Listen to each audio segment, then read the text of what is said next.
starters, can I ask you guys a question? Yes. Have you guys ever experienced flooding in your area?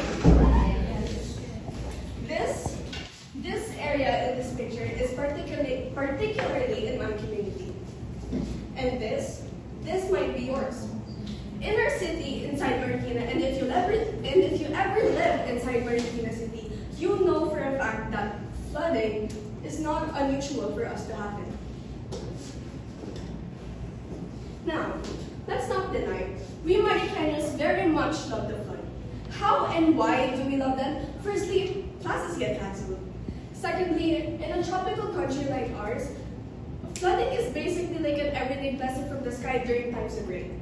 And thirdly, when water enters your home, you will be forced to do general cleaning, which is very beneficial for your house.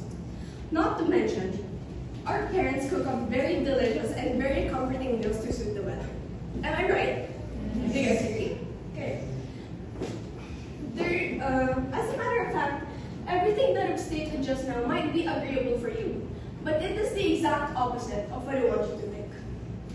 During these times, have you ever asked yourself, what should I do in order to help myself and the people around me? And how can I convince them into doing so? Let me introduce myself before I proceed with the speech. So hello and good morning to each and every one of you. I am Aliana Diaz from grade 11 Humes, and I am an individual who lives inside Mariqueño City. I have experienced floods, rains, and typhoons all my life. And I have experienced Bagyong Onloy back in my special day in 2009. And I know that some of you here might also experience them while they were little.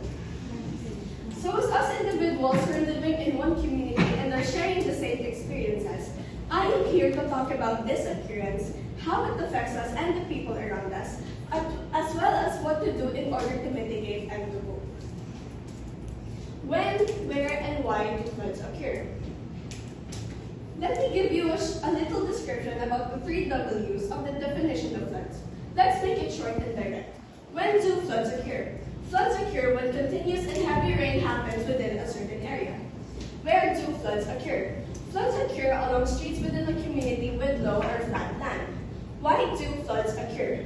Floods occurring might be the result from multiple happenings within a community, such as rainfall, clogged drainages, and rising water levels.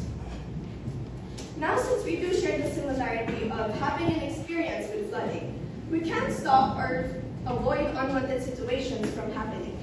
This is how flooding affects an individual for the community as a whole. Risks and hazards in the communities such as house and property damages, crop destruction and livestock from farming areas, road closures, landslide risks, and erosions are the catastrophes that might happen inside a community. But personal risks may also happen, such as physical injuries, sickness, and even loss of human life. These are evidently very, very tragic and awfully unwanted by everybody.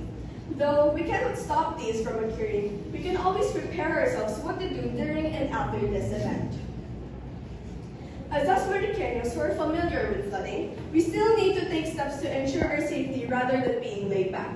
These following steps are basically the things that you should do during floods.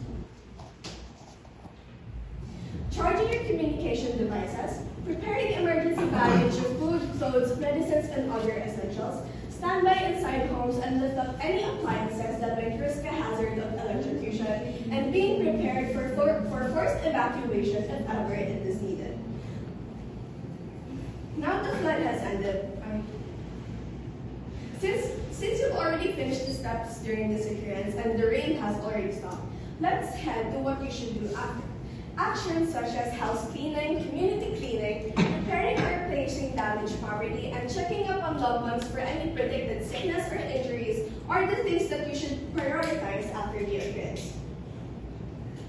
Now the flood is ended, you and your family are thankfully doing well and have already recovered from the flood. But you can't help but wonder, what should I do to help my community rather than myself that are beneficial for them, as well as for me personally? Suggestively, here are the things that I encourage you to do before the next flood occurs. Support community activities intended to lessen the appearance of floods, avoidance of inappropriate or careless trash disposal, acquire house and health insurance for yourself or for your family, and prepare an evacuation plan if ever it is needed for emergencies. As I end my presentation, let's do a quick walkthrough of what I've talked about for the speech and highlight the things that I want you to remember. In summary of what I've said, the highlights that I've shared with you will help your families and benefit them in addition to their preparation and their hard work during this calamity.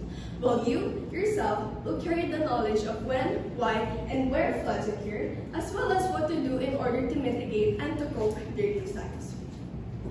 Now, when we try to convince people, we need to make everything seem believable, whether it may or may not be a positive approach, because people can encourage others into doing things that are very unnecessary and are very inappropriate. Very inappropriate. Me, myself, on the other hand, I encourage you to do the right thing as I set a positive approach for you to take steps during times of flood. Let me leave you with a quote that my dad always tells me that may or may not be beneficial for you. When words are said in an articulated manner, it can change someone's mind and alter their own beliefs.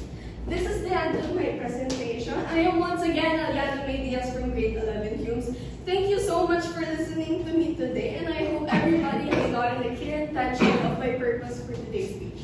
Always remember, let us help our helpless community with helpful intentions. Thank you so much.